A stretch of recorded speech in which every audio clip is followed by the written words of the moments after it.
Given your expertise with internally displaced people of northern Uganda, are there any lessons for Iraq that we can learn by way of comparison to Uganda and other cases of large internally displaced populations? Yeah.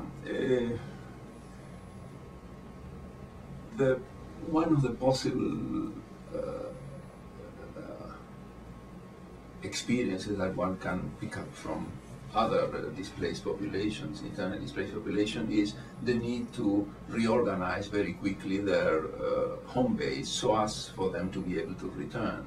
People in the Acholis in northern Uganda, as they were escaping from their own area, away from being maimed and kids being kidnapped, etc., they found themselves each time more disconnected from their natural place where they were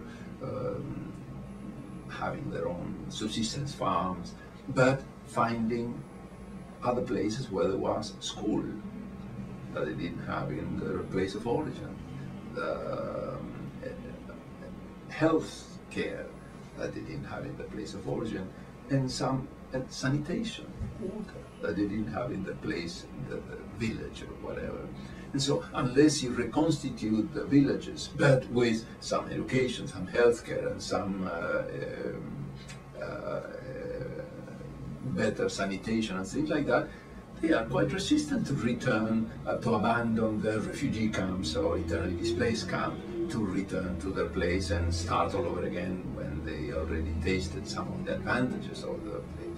So if internally displaced people are coming from insecure places, and in addition to that, places where they didn't get some of the basic needs met, you have to not only reconstitute the place of origin, but provide them with incentives and better quality of life for them to be able to return.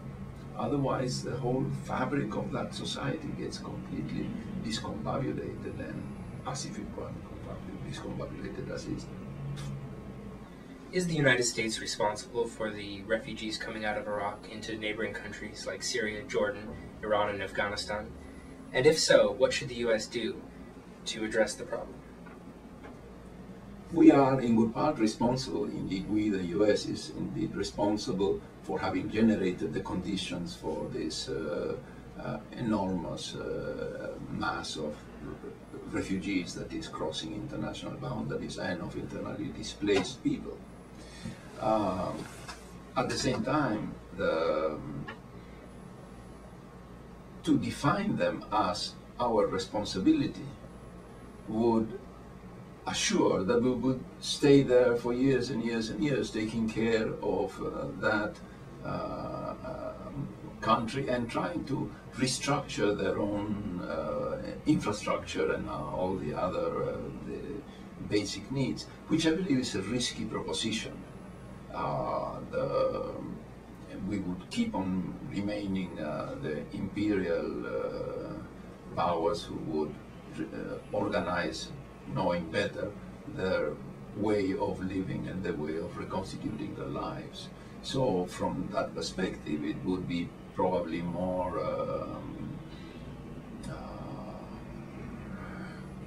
fair to organize international efforts to and create what very seldom exists, that is a true international cooperative activity aimed at helping that country to reconstitute itself and bring back, and not only bring back all the masses of people who left or who were displaced, but to bring them back in a way that would be constructive collectively. Otherwise, you will have, for many years to come, minorities and sub-minorities and destitute people who are nobody's problem, or the problem of organizations, of NGOs. Is it possible for the United States to accept responsibility for the creation of the refugee problem without becoming forever involved with determining the future of development in Iraq? Well, it would be possible to have the U.S. Being one of the main supporters of international efforts and participate actively, as in fact in part has done, with UN propositions and UN's programs. It hasn't, and it would require a much more concerted effort, but and that would entail certain acknowledgement that we created the problem, and but if we try to make it ours, the solution for that problem, we are once again meddling into some other people's affairs and trying to know better than them, when in fact we don't. Well, thank you, Dr. Slutsky, for joining us today and answering our questions. Pleasure. Thank you.